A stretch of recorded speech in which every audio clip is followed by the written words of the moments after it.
So again, I'm David Nelson, and first of all, I want to thank all of you for participating in the election last year. It was quite an election with a high turnout.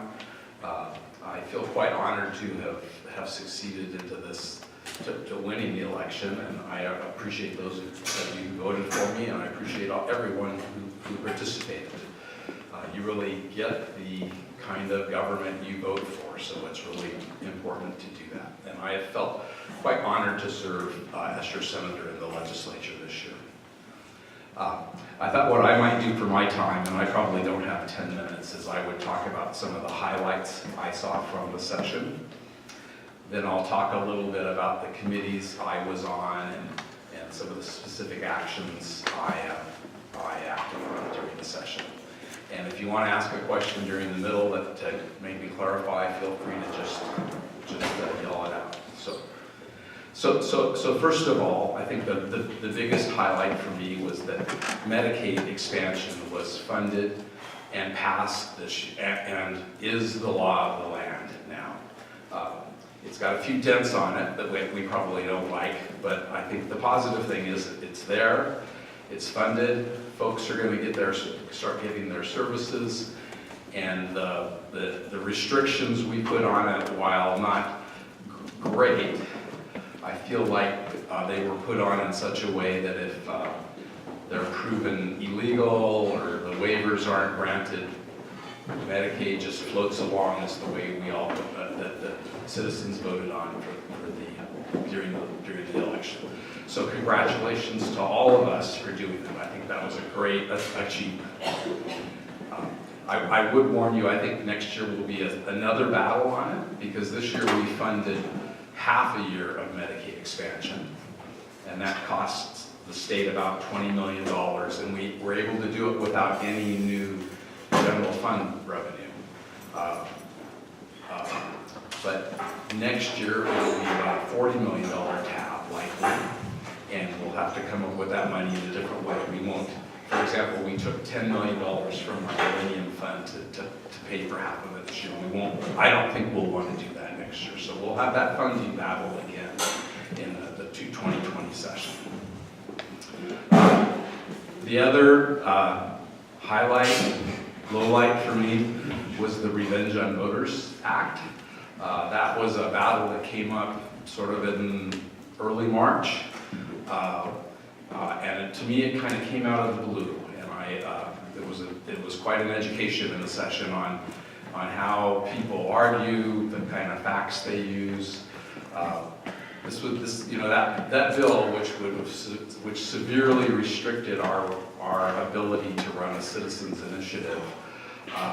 There was lots of numbers floating around down there, and they were I would have to say, not very fairly compared. One thing that it did that was fairly significant was it raised the number of signatures we have to get on the ballot from 6% of registered voters to 10% of registered voters. And there was a lot of comparisons to other states, but actually most other states use a percent of people who voted in the last election or voted for president the last time. And if you do the math, that's like 2/3 of registered voters. So really what we were doing was making our number of signatures literally the highest in the country. So that was a battle that was hard fought. It passed both the Senate and the House. In the Senate, it was a very close vote. I gained a lot of respect from some of the old ranchers who were in the Senate. Jim Guthrie, Burt Brackett, people like that who voted against it and spoke really inspiringly to me on why that wasn't a fair thing to do to Idaho voters. And I gained a lot of respect from our new governor, Governor Little, who vetoed it, and I really appreciate what he did. Governor Little showed me a lot this session. He did that. He kind of opened the door to talking about climate change a little bit, and we had a little bit of discussion on that. So I feel like he's opening some doors. And one of the other highlights for me was really what happened in the big picture on education this year. We were able to increase funding for education. in several places. One of them, we increased literacy funding for K-3. We doubled that by increasing that about $20 million this year. And that was at Governor Little's pushing that we were able to do that. We also moved to starting teacher pay to $40,000 a year. We're ramping that up over 2 years. And again, Governor Little pushed for that. And in retrospect, during the session, those things happened pretty fast and pretty uneventfully. And those are big, the things we did in education are big positive things. I'm glad we were able to do that.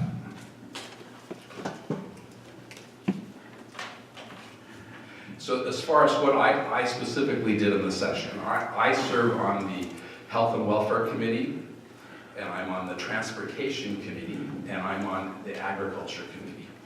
And I did a few things in each of those committees that led onto the floor. On health and welfare, a lot of our effort was on dealing with Medicaid expansion. We had several bills to consider. We had hearings many times, listening to testimony on that. And I was really proud of our committee. We did not recommend any of the sideboard's bills to go forward. The Senate as a whole overrode our committee. As far as carrying bills there was a bill I got to help with that made naloxone easier to prescribe in the state of Idaho.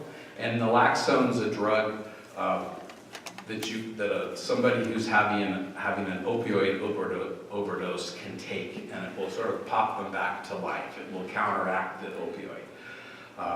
And we made that a little bit easier to use in the state. Before, the language of our code made it sound like you needed to be a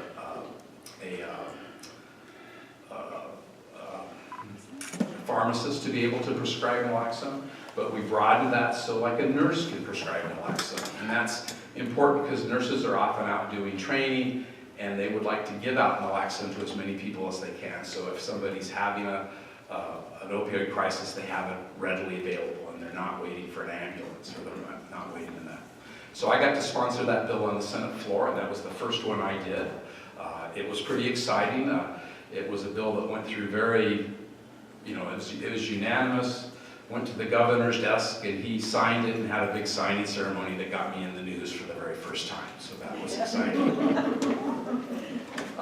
I also, on the Transportation Committee, I got to work on a bill that helped regulate electronic bicycles. I don't know if you've seen these new e-bikes.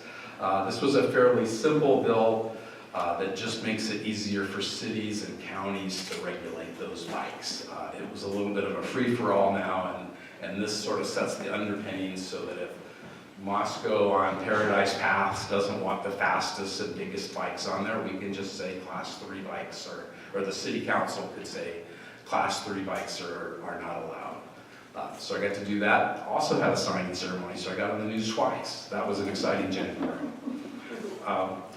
And then finally on transportation, I found that committee to be the most satisfying for me during the session. 3 minutes? Gosh, I better talk faster. So transportation is, I think, less of a partisan issue in the state. In some ways, it's a bit more of a sharper rural-urban issue. And we have a lot of rural problems with maintaining our roads. And there was a good coalition of rural district senators that I could work with. Burt Brackett from Hawaii County, Carl Crabtree from Grangeville, Van Burtenshaw from southeast, up near Teton County. The three of us, or the four of us, we could have a fairly good coalition and sort of work together to get things. We kept trying to pick off little pieces of funding to increase transportation funding in the state, which is a real challenge, by the way. We haven't been able to raise, there's a real reluctance in the session to raise user fees on transportation, diesel taxes, gas taxes, registration fees. And we have about a $200 million deficit in what we're doing on transportation. So we've been trying to pick other spots to get some money. And the Governor Little next year is helping us. He said, don't do that anymore. You got to raise user fees. So it will make our decisions easier then. So I'm glad to do that. And I guess I've gotten the shut up and let the next person talk statement, so.